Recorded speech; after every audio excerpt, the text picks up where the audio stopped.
Part 1. The sound of her voice. I hadn't heard her voice in 17 years. And yet, the second I picked up the phone, I knew it was her. "Hi, Caleb." Just that. Quiet. Measured. Like she wasn't sure if she should even be calling. I stood in the middle of my kitchen, holding a coffee mug I no longer needed, watching dust float through the morning light. I said her name before I meant to. "Claire." There was a pause. Then she asked, "Can we talk?" That was all it took. The ghosts came back in. The drive to our hometown felt longer than I remembered. The roads narrower, the sky lower.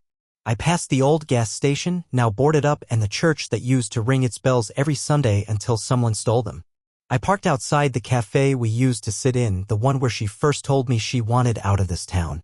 She hadn't changed much. A few more lines near her eyes. A sadness she carried more gracefully than I did. "You came," she said. "You asked." She didn't smile. Inside, it was quiet. A waitress I didn't recognize poured 2 coffees without asking. Claire stirred hers for a full minute before speaking. "It's about my son," she said. I stiffened. "I need to ask you something, and I need you to tell me the truth." That word hit harder than I expected. Truth. We hadn't spoken it much back then. We were too young. Too proud. Too afraid of what it might cost. "Is he mine?" I asked before she could. She looked up. "No," she said. "He's not." But something in the way she said it didn't sit right. She continued, "But he's asking questions now. About his father. About that summer. And I don't have any answers left to give." I swallowed. "He's 17? She nodded. I did the math in my head. That summer, the one when we burned through each other like a wildfire. Before college. Before everything fell apart. "Who's his father?" I asked. Her eyes dropped to her cup. "I don't know." That night, I didn't sleep. I lay in the motel bed staring at the cracks in the ceiling, thinking about the last time I saw Claire. It was raining. We were arguing in the driveway. I told her I couldn't stay if she wasn't honest with me. She told me I never really listened. And then she left. Just like that. No goodbye. No explanations. Only silence. The next morning, she asked me to meet her again. At her house this time. A small place on the edge of town, neat but tired. Like her. He was there. The boy. He looked like her. Dark eyes, quick posture, wary smile. He introduced himself. "Hi. I'm Nathan." I shook his hand. "I'm Caleb." He didn't seem surprised to see me. Like he'd known I was coming long before his mother picked up the phone. That night, Claire and I sat on the porch, passing a bottle of wine between us like we used to. The air was thick with humidity and old tension. "He's been dreaming about someone," she said. "A man. Says he feels familiar. Do you think it's me?" She didn't answer. Just looked at me with that same expression she wore when she lied to protect me. "I don't know what to believe anymore," she finally said.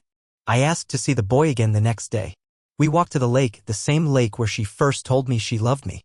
Nathan skipped stones. I watched him, trying not to measure his face against mine. He turned to me and asked, "Why did you leave her?" I froze. "I didn't," I said quietly. "She left me." Nathan looked down at the water.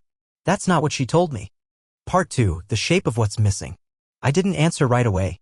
Nathan stood at the edge of the lake, his sneakers too close to the water, his shoulders pulled in like he was bracing for something colder than wind. "That's not what she told me." The words sat heavy in the air. I watched him, this boy with half her face, all her sharpness, and I realized I was being measured. Not for the man I was, but for the man I might have been.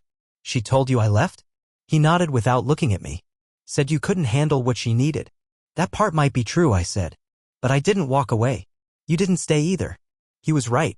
And somehow that hurt more than the lie. That night, I sat across from Claire in the kitchen. She was drying a pan, her movements slower now, more precise than I remembered. "Why'd you tell him I left?" She didn't turn around. Because at the time, I needed a story that made sense. I didn't know how to explain what really happened. "Try now." She placed the pan on the rack, finally facing me. Her face was tired, but not cruel. Just worn down by time and the weight of carrying too much alone. "You wanted me to be someone I wasn't ready to be." I was scared. I panicked. And then I met someone else. I nodded, but something about that answer felt incomplete. "Was it serious?" She hesitated. "It wasn't what you think." Later, I found a photo album in her living room. Half-filled pages, most of them of Nathan. School pictures. Soccer teams. Christmas mornings. One photo stood out, a man holding a toddler. Smiling. "Is this him?" I asked. Claire walked over slowly. She looked down at the image. His name was Thomas. Was? He died in a car accident when Nathan was 3. I closed the album. Did you love him?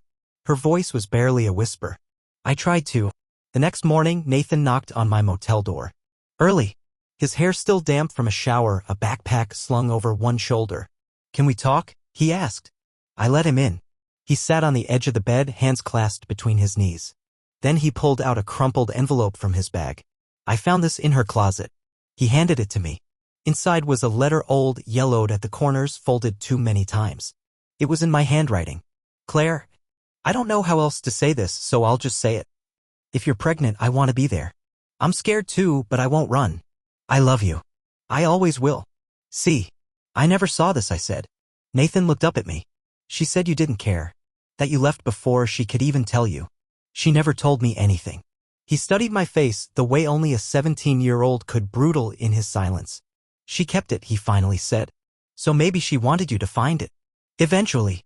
Or maybe she just couldn't throw it away. That night, Claire and I sat on the back porch again. This time there was no whine, no silence between us, only the hollow space where truth used to live. I found the letter, I said. She didn't ask which one. She already knew. I wrote that after I heard the rumors, I continued. I didn't know if you were pregnant. I had to try. Claire nodded slowly. I read it every day for a month, she said. But I couldn't believe it. Not then. Why? Because believing it meant I'd have to tell you everything. And then she looked me in the eye. And told me what she never had. I don't know if Nathan is yours. Part 3, a line that splits. I sat there in the dark, the air between us so still it felt like time had stopped. I don't know if Nathan is yours. The words didn't sting right away, they just floated there, too dense to fully absorb. You mean you're not sure? Claire's face was unreadable, like she'd practiced this moment for years. There were 2 of you. That summer. I leaned back. You said the other guy, Thomas, came later. He did. But not that much later. Silence filled the space between us. Not an angry silence, just quiet. Wounded. Honest. I'm not proud of it, she added. I'm not saying this to hurt you. You're just saying it late. She flinched. Not dramatically. Just enough that I knew she felt the weight of it too. I spent the next day alone. Drove out past the highway through fields that hadn't changed in 2 decades. I ended up at the lake again.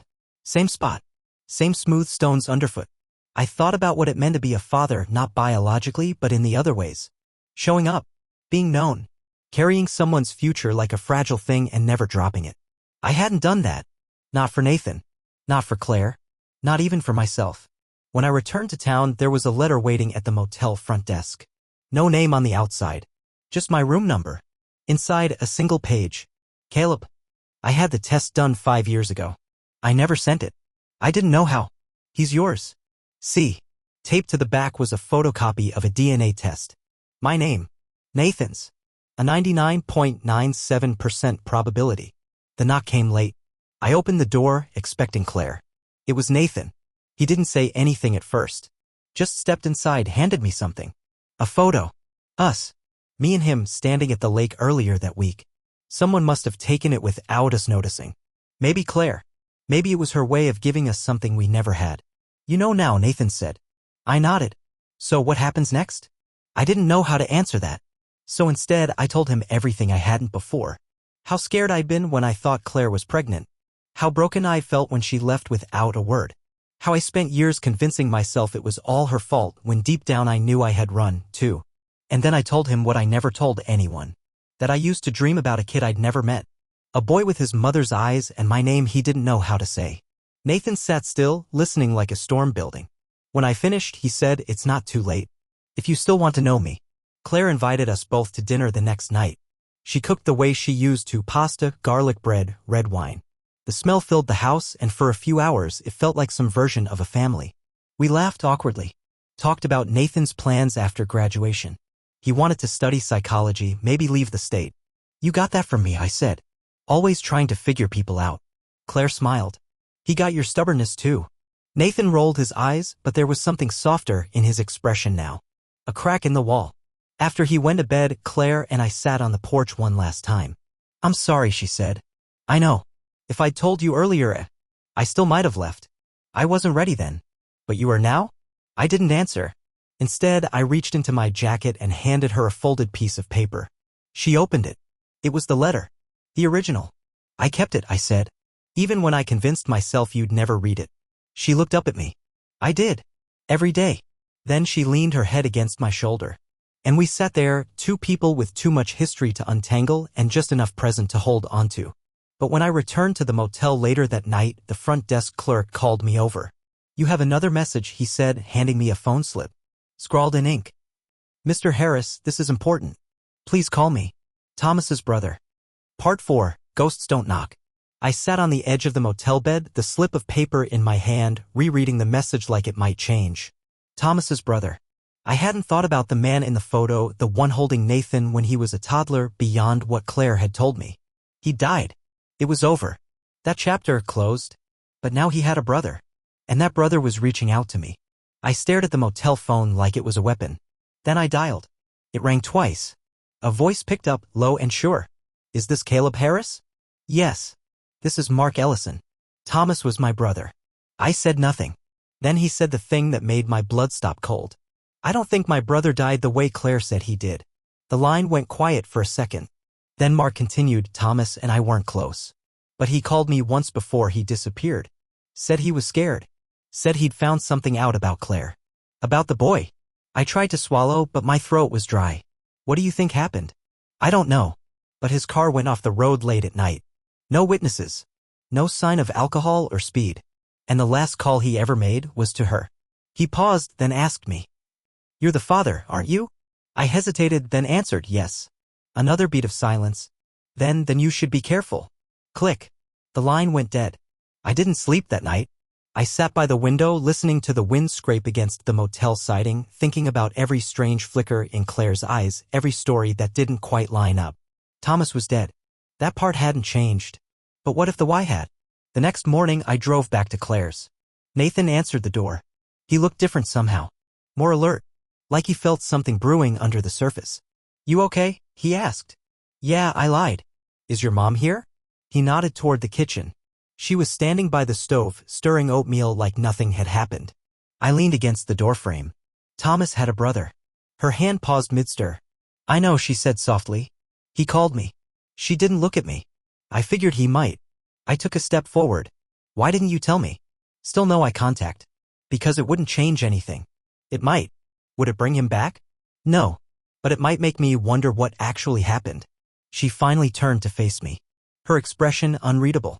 I didn't kill him, Caleb. I didn't say you did. You didn't have to. Nathan came in behind me. He looked between us, sensing the tension. What's going on?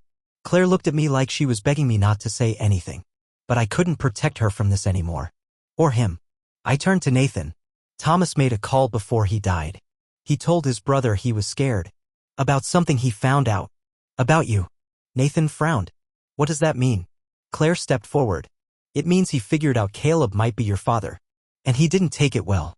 Nathan blinked. You told me you weren't sure. I wasn't. Not then. But when the test came back, I didn't show him. I was afraid. Of what? She swallowed.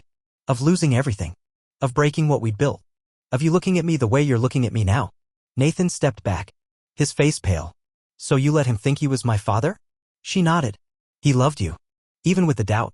And I thought maybe it was better that way. Silence swallowed the room. And then Nathan said, I need to go. He grabbed his keys and walked out the door. Neither of us tried to stop him. Claire sank into a chair, her hands trembling. I didn't lie to protect myself, she said. I did it to protect him. I sat across from her. Sometimes they're the same thing. She looked at me, eyes wet. I didn't push Thomas off that road. But you didn't stop him from falling either. I stepped outside. The sky was bruised with clouds, wind curling through the trees like it was trying to say something I couldn't quite hear. Nathan was gone. And now so was the one thing I thought I could rebuild. Then my phone buzzed. A single text. We need to talk. Nathan. Part 5, a door left unlocked. I met Nathan at the lake. Again. It was where things always seemed to come back to, the water, the quiet, the reflection. He stood at the edge, skipping rocks like he had the first time. But his face was different now. Set. Older somehow. I don't know what to think, he said, not looking at me. I get that. She lied to me. About everything. She thought she was protecting you. He tossed another stone. It bounced once, then sank. That's what people always say when they lie. That they're protecting you. I stepped closer but kept my distance. I won't defend what she did, I said. But I will say this, she's been living with it every day. That has to count for something. Nathan finally turned to face me. You knew, didn't you? About Thomas? He shook his head. About me. About being my dad. I hesitated. No. I hoped. I was afraid to know for sure. Why? Because if it was true, it would mean I missed everything. His jaw tensed. Yeah, he said. You did. We sat on a rock near the water, silence stretching between us. A few gulls circled overhead. The sky was heavy like it might rain. Nathan pulled something from his jacket, the DNA test Claire had hidden. Folded, worn at the edges. She kept this in her closet, he said. Buried behind boxes of stuff she never uses. He passed it to me. I read it 5 times. Trying to feel something. And? I didn't know what to feel. I looked down at the paper. My name. His. The number 99.97%. I cleared my throat. I missed the chance to raise you, Nathan. But I'm here now. If that means anything. He stared at the lake. I don't know what I want. That's fair. I'm angry. You should be. But not just at her, he added quietly. At you too. That one hit. Clean. True. Then tell me, I said. Tell me everything you're angry about. He did. He talked for a long time. About birthdays with no one to ask who he looked like. About a mother who only told half the story. About the hollow ache that comes from not knowing where you come from. He said Thomas was kind but distant. That he always seemed like he was waiting for something to collapse. That sometimes he'd drink and stare at Nathan for hours like he was a puzzle he couldn't solve. And then one night he left the house in a fury. Never came back. They said it was an accident, Nathan said. But I always wondered. I didn't have answers. Just listened. Let him empty the years out one wound at a time. When he was done, he looked at me calmer now. I don't hate you, he said. I don't think I ever could. Later, I dropped him back at Claire's. She came out onto the porch but didn't say anything. Nathan didn't hug her. Just nodded. I'll be at Caleb's place tonight, he said. We've got things to talk about. She didn't argue. She just whispered, okay? That night, he stayed at the motel. We didn't say much after that. Just sat in the room, eating takeout, watching the TV flicker in silence. Before bed, he asked, did you ever think about me? All those years. All the time, I said. Even when you didn't know? I nodded. I didn't have a name for you. But I felt the absence. He climbed into the second bed. Left the lamp on. Neither of us turned it off. Just after midnight, my phone buzzed. A single message. From Claire. I think someone was following me tonight. Part 6, Things That Don't Stay Buried. The motel room was quiet except for the hum of the fridge and the occasional creak of the old ceiling fan. Nathan was already asleep in the next bed, curled toward the wall like he'd done it that way his whole life. I stared at the phone screen. I think someone was following me tonight. I texted back immediately. Where are you now? No reply. I grabbed my keys, slipped on my jacket, and left. The motel clerk glanced up as I passed through the lobby but didn't say anything. It was that kind of town where people knew better than to ask questions after midnight. Claire's house was dark when I arrived. One porch light on. The rest of the windows black. I knocked once.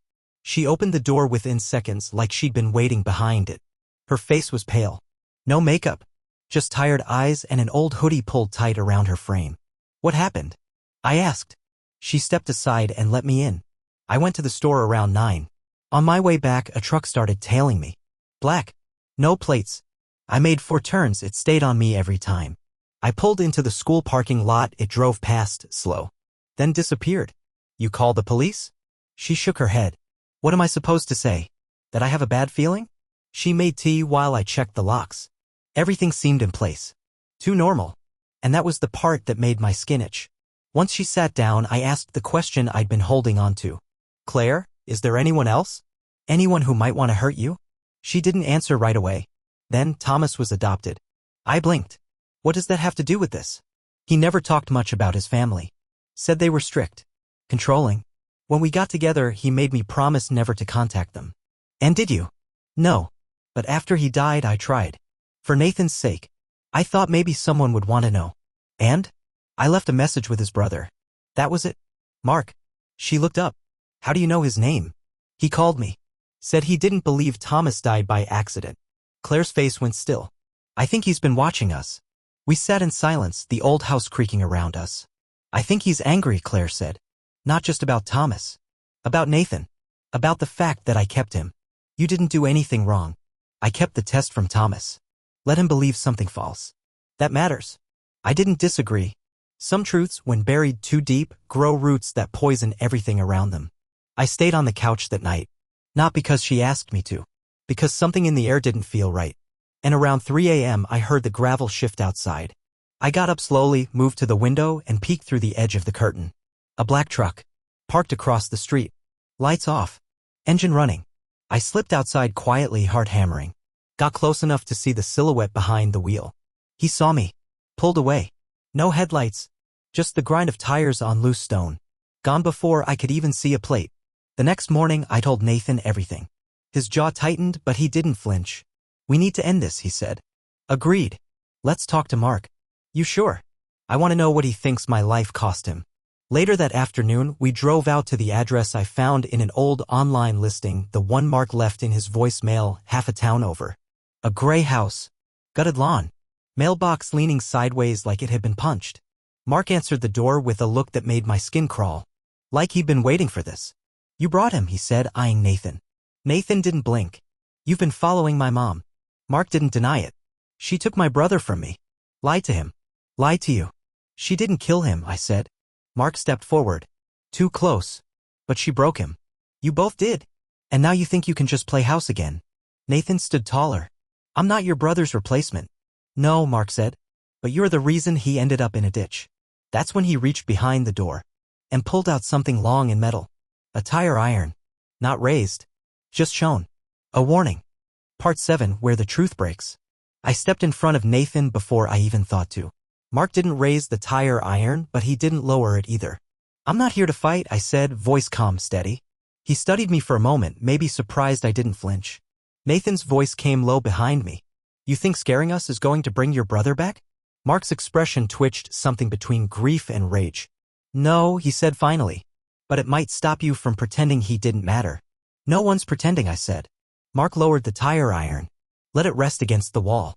"I watched him fall apart," he said. "After Claire, after the doubt. He thought the kid was his. He wanted to believe it. But when he started suspecting the truth, it ate at him." "He never asked for a test?" Nathan asked. "He wanted to. But he was afraid. Said if it wasn't his, he didn't know what he'd do." Guess we found out. The silence that followed was heavier than anything he'd threatened us with. I asked, "Did you follow Claire last night?" Mark didn't deny it. "I just wanted her to know I hadn't forgotten. That someone still gave a damn." "Then you've said your piece," I replied. "Let her go." He laughed, bitter. "That easy, huh?" Nathan stepped forward. "I'm sorry for what happened to him," he said. "But I'm not your enemy." Mark looked at him, and for the first time, the anger cracked. "What are you then?" Nathan swallowed. "Someone trying to understand what kind of man I'm supposed to be." That landed. Mark looked down, shaking his head. "I don't know what to do with all this," he muttered. "It's like standing in the ruins of something you thought would stand forever." I nodded. "Yeah," I said. "I know the feeling." We left without another word. He didn't follow. Didn't shout. Just closed the door behind us like something final. Back at Claire's, she was waiting on the porch. Nathan walked past her into the house without a word. Not cold, just tired. Claire looked at me. "Well, he won't bother you again," I said. She nodded, slow. "I saw you with him," I added. "You lied to him because you thought it was mercy." Tears welled in her eyes. "I didn't know what to do," she whispered. "Every choice felt like the wrong one." "I believe you. But sometimes love isn't clean," I said. "It's ugly and selfish and terrified. And we still have to own it." She stepped down the porch, stopped in front of me. "I don't expect forgiveness. I'm not offering it. Not yet. But you're here," she said. "Yeah," I replied. "I am." That night, Nathan sat on the motel bed, staring at an old photo of himself as a toddler. "Funny," he said. "I always thought I looked like Thomas. Maybe because I wanted to." I didn't answer. He looked up. "Do you think it's too late for us?" I shook my head. "No, it's not too late. But we have to stop pretending the past didn't happen." He nodded. "Then let's start." The next morning, I packed up the motel room. We moved into a small rental outside of town, me and Nathan. Claire didn't ask to come. But she visited. Sometimes she brought dinner. Other times, just herself. One evening, Nathan asked her if she'd be okay if he spent a weekend away with me. Just the two of us. She smiled and said, "You don't need my permission anymore." And for the first time, I saw something I hadn't in her eyes since I came back. Relief. One night, Nathan and I sat on the porch watching the wind bend through the trees. "I still don't know how to call you," he said. "Dad feels weird. Caleb feels distant." I smiled. Start with what feels honest. He thought about it. Then, okay, Caleb. That was enough. I got a letter in the mail a few days later. From Mark. No return address. Inside. I thought about what you said. Maybe you're right. Maybe there's nothing left to fight. He wouldn't want this. Don't screw it up. Things didn't go back to normal. There was no normal to return to. But something else grew in its place. Uneven. Honest. And slowly, the space between us stopped feeling like silence and started feeling like room to breathe. Until Claire collapsed in the grocery store aisle, and everything we'd rebuilt was in danger of falling apart again. Part 8. The heart remembers. They called me from the hospital. Claire had collapsed in aisle 6 between the pasta and the canned tomatoes. Dehydration, they said at first. Then low blood pressure. Then they ran more tests. By the time I got there, she was already hooked up 2 and 4, her skin pale against the hospital sheet, her eyes half open and foggy. Nathan stood at her side, gripping her hand like it was the only thing keeping her anchored. She asked for you, he said, voice thin. Twice. I sat beside her and waited. When her eyes finally opened, she looked right at me and said, I didn't tell you everything. Of course she didn't. We waited until the doctor left before she spoke again. Nathan had stepped out to make a call. It's not cancer, she said. But it's not nothing either. What is it? Atrial fibrillation. Irregular heart rhythm. They say I'll need to monitor it for the rest of my life. I nodded. Is that what caused the collapse? Yes. But there's more. She looked at me then, really looked. I knew something was wrong for months. I ignored it. Told myself it was stress. Guilt, even. You should have told me. She smiled weakly. I've spent most of my life keeping things to myself. I guess I didn't know how to stop. I reached for her hand. You have to try now.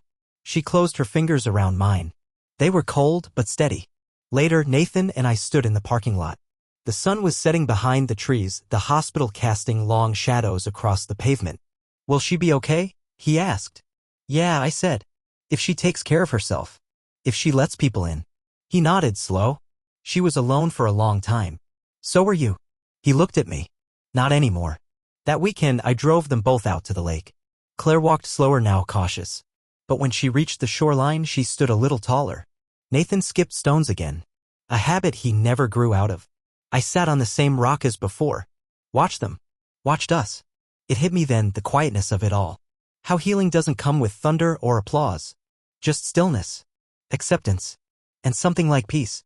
Before we left, Claire handed me an envelope. Inside was another letter. From years ago. Unsent. Caleb. If you're reading this, it means I finally told the truth. I hope you're still standing in front of me. I hope you stayed. I never stopped loving you. I just stopped believing I deserved to. If I could go back, I would have told you everything. But maybe we still have time. Love? Claire. I folded it carefully, slipped it into my pocket. I'm here now, I said aloud to no one in particular. We never did get everything back. Some pieces stay missing. But the house beneath the weight of years stood again. Not the same. Not unbroken. But real. Nathan left for college in the fall. We helped him move in. Claire cried. I didn't, not because I didn't feel it, but because I knew we'd see him again. Before he closed the car door, he looked at me and said, Take care of her. I nodded. And you take care of yourself. He smiled. Thanks. Dad. Claire and I took the long way home. Through winding roads, past old fields, under pine trees that watched like quiet sentinels. She reached over and took my hand. And for once, there were no words left unsaid.